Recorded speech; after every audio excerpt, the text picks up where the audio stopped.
Robin Hood Radio presents Flavor Matters with Serge Madikians. He's the owner of Serevan Restaurant in Armenia.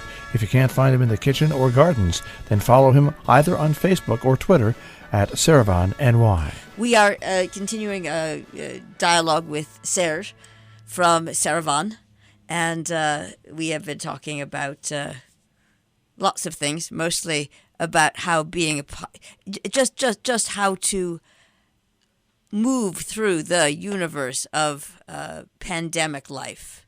And I think that one of the things that is important to mention is what people do for safety and what guidelines. So how have you organized life at Serevan? Well, to me, from my discussions again from the doctors, I'm lucky with Serevan because I have met so many wonderful people over the last 16 years. Can you believe Serevan is in its 16th year? No. Yeah, I can't believe it. And I have met some really wonderful, smart people from all parts of the works of life, as we say. And amongst them are doctors. And, exposure time is the most important criterion that determines whether or not the virus has a chance to nestle itself inside us. And once it nestles itself inside us, then, it gets going. And as we spoke in the other episode, the Russian roulette element of it is that you don't know if the viruses that have nestled in you have the bullet in them or it's the empty barrel, whether you're just going to have a lot of fever and you're going to feel like crap for 2 weeks and then you'll be okay, or this will kill you. Now, you need to understand, I know people, I have friends. I had a college friend, 55 years old, healthy, successful, died of this.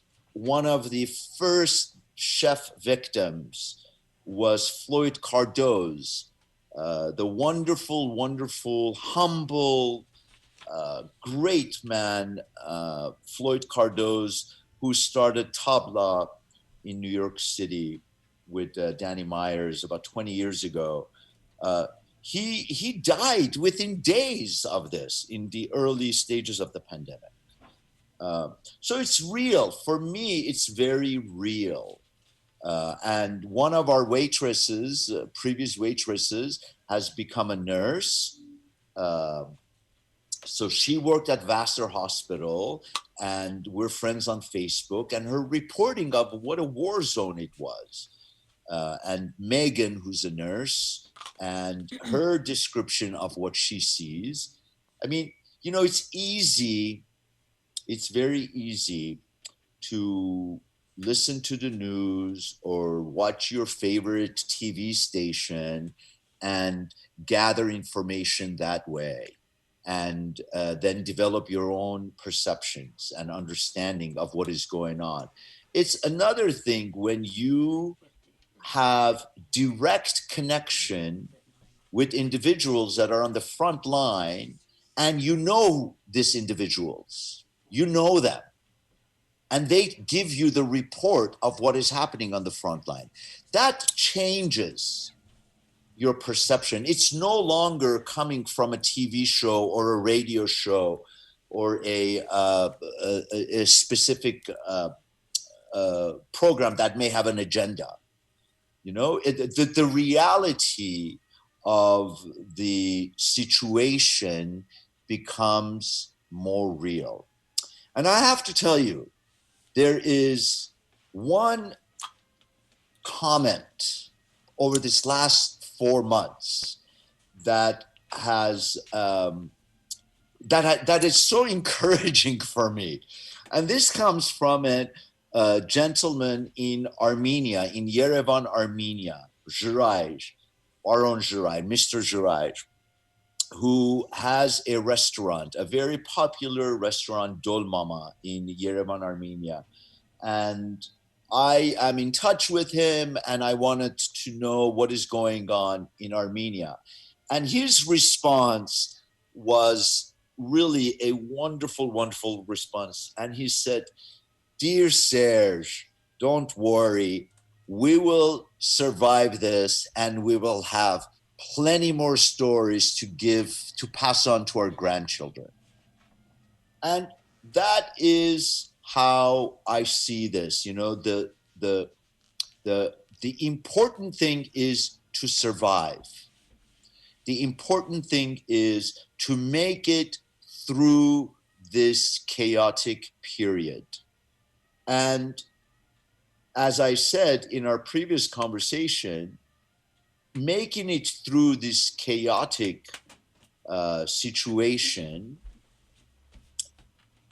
and having the pilot training that I have is that first, you cannot freak out. You cannot give into fear. You cannot get too anxious or nervous. That's one of the reasons I like to wake up early, because I'm a human being.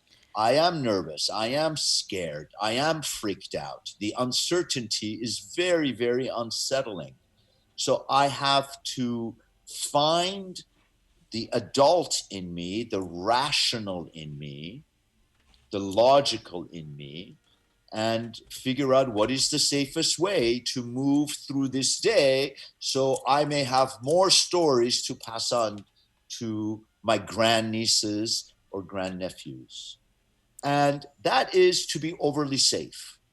And how are we being overly safe at Serevan? Is that we are only offering outdoors dining. We do not crowd our patio, nor do we crowd the back garden with tables. We only have 4 tables on the front patio. Normally we have 6. We only have 4 tables.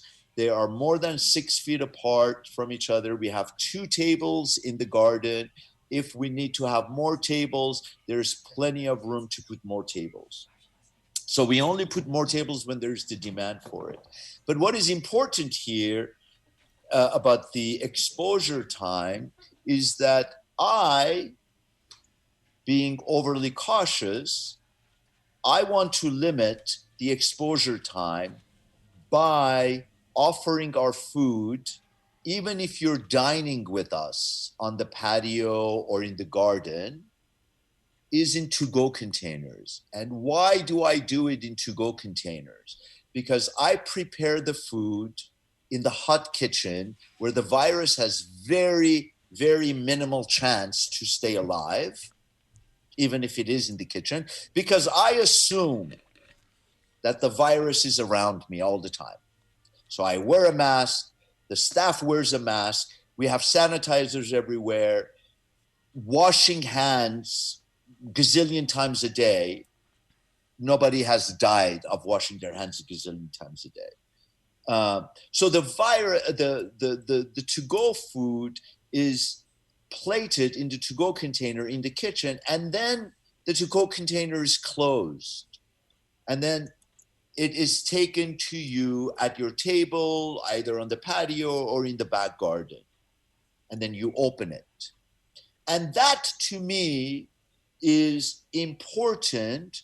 Some say it's being overly cautious, and I say my pilot training tells me there is no such thing as being overly cautious. So I'm overly cautious. Good for me, I say.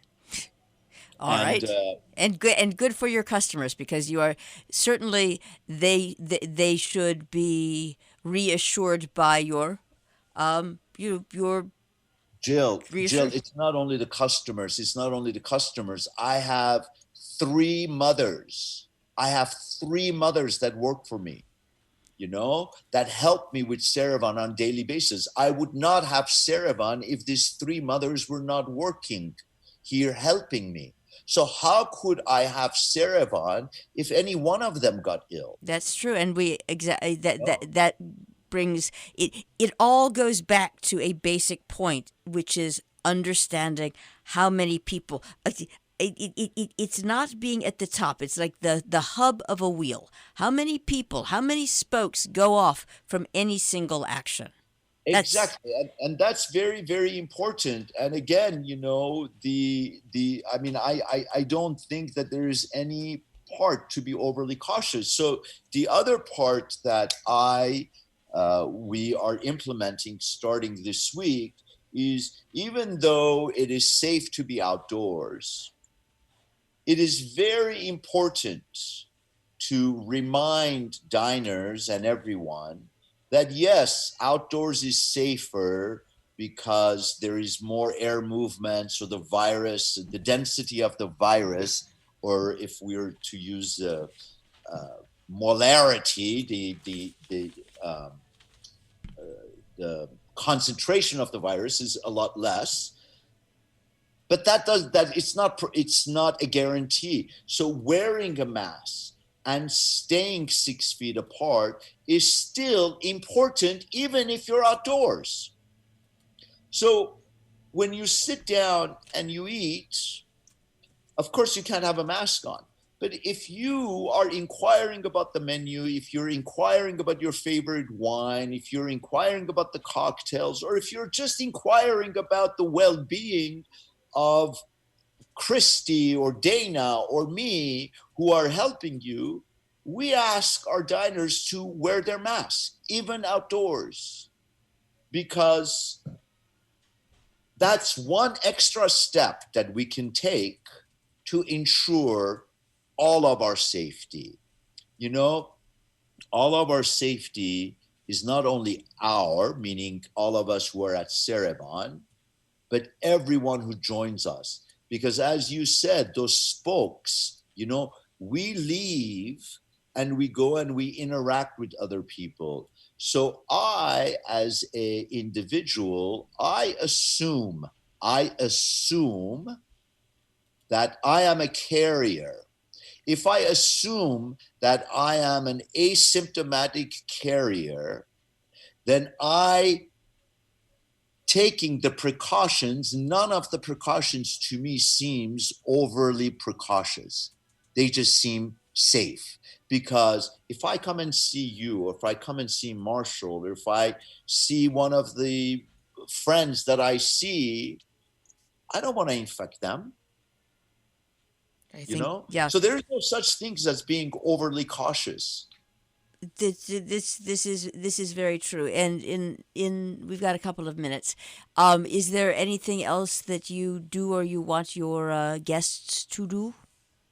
No, I have to tell you, I consider myself a very lucky man because of the friends that I have, because of the associations that I have access to, because of the family that I have that helps me figure out a way to deal with all the frustrating elements of this craziness. It's crazy. I'm a human being. I'm an emotional human being. I think You? even a cold-blooded, rational human being would be extremely frustrated now. And I think it's my responsibility as a business owner to be very careful with my capricious nature, with my emotional nature, and be very aware of my ability that I can act logically, I can act diligently. I need to be careful and diligent, no matter how much I don't want to. And above all, I remind myself that if I ignore safety first and take that misstep, then I am guaranteeing that the well-being of my business is out the door. They are directly correlated. In my opinion, now in this pandemic, my survival along with everyone else who helps me maintain Serevan, our well-being, our safety is first, then our financial well-being. And honestly, I want to be screwed. I want to be in pain. I want to be uncomfortable. And I want to suffer once with my eye on the horizon. And we in New York, Connecticut, Massachusetts, we can see the horizon. And I don't want to do anything to screw that up. Flavor Matters is a joint production of the Serevan Restaurant and Robin Hood Radio. For more information on the Serevan Restaurant in Armenia, New York, serevan.com on the web.